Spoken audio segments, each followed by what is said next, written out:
Последната случка кога девојче било удрено од автомобил на улицата пред влезот на основното училиште Гоце Делчев во Тетово ги алармираше родителите да побараат решение од училишната управа и од надлежните институции за поголема безбедност на нивните деца.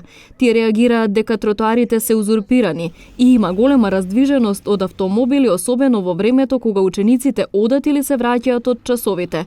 Дополнително потенцијална опасност представуваат и уличните кучиња. Се случија многу немили настани за безбедноста на нашите деца.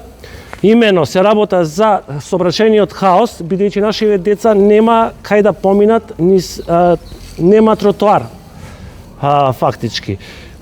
Гужва има од сообраќај, од коли и се случи немил настан што е удрено едно девојче. Потоа се наоѓаат континери пред самото училиште каде што има џубре и се собираат кучиња скитници.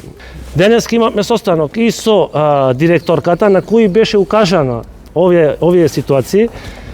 Меѓутоа и она поднела многу барања до сите институции каде што не е одговорено нити се преземени мерки. Секој ден родителите страхуваме кои да деца во училиште. Ти е страх, еден го изгрази кола, дан го уди возило, дан го искаса куќе. Не само кај нас, сегде е хаос. Тука има и музичко училиште подоле.